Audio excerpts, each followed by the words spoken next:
Easter, a time for fake grass, plastic eggs, these things, chocolate bunnies, and people dressed as bunnies. And then there are the weird parts of Easter, like fake grass, plastic eggs, these things, chocolate bunnies, and people dressed as bunnies, which is interesting. But what does all this stuff have to do with Easter? And if this holiday is about more than candy and wearing uncomfortable clothes to church and lunch with your relatives, what makes Easter happy? Happy Easter, everyone. Well, okay, it's not Easter yet, but it's coming up on Easter, and we're kicking off our Easter High School series this week. So I'm coming to you live from my house, inside, still under quarantine, but we're still going to get you the material, still going to get you the gospel. No matter how you grew up celebrating, or if you grew up celebrating Easter, you'd probably agree that Easter is one of the happiest times of the year for a short little bit. Right? We color eggs, we go on Easter egg scavenger hunt sort of things in our backyard, seeing the little kids run around and try to fight over which person can get the cheapest little Easter candies, right? Always a good time. But during this series, we'll talk about not only what we celebrate at Easter, but also why that can and should make us happy. Before we get there though, let's talk about the Easter Bunny. Okay, there's some absolutely hilarious photos of kids getting scared sitting on the Easter Bunny's lap, but I'm going to show you my favorite Easter Bunny video.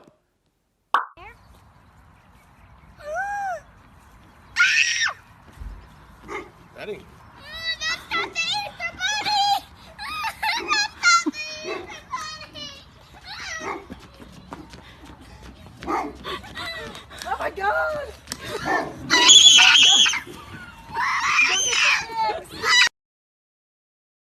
Okay guys, like I said, that's one of my favorite Easter clips because I think it's just absolutely hilarious.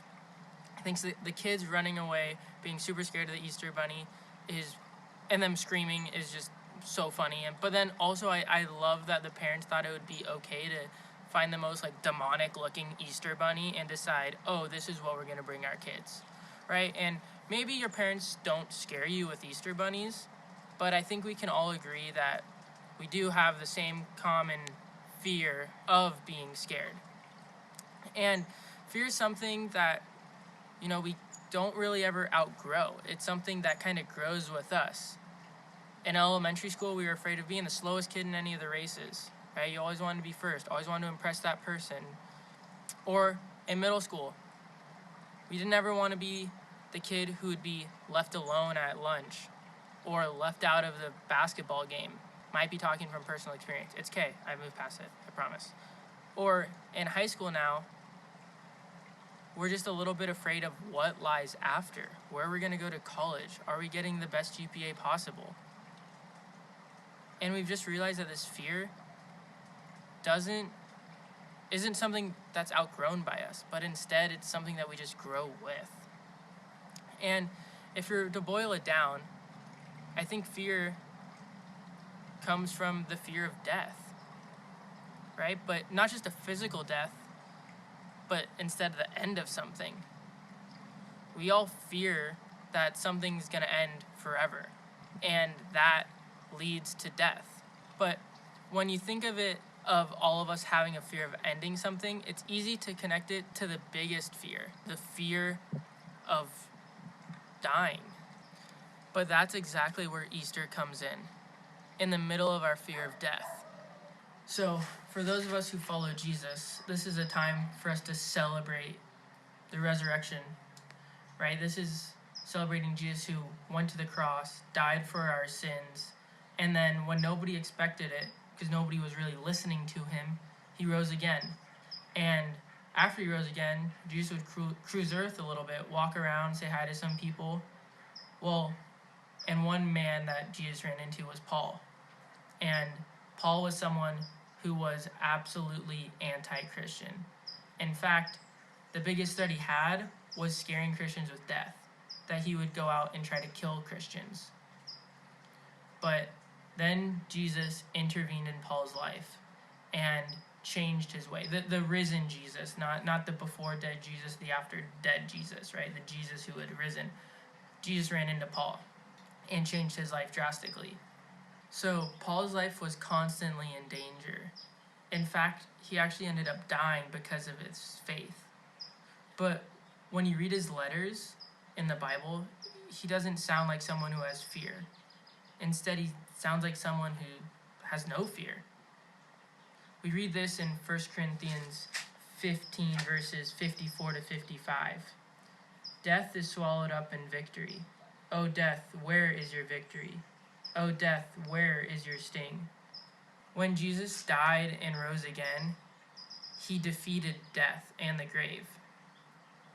And that means that because of the resurrection, we no longer have to fear death.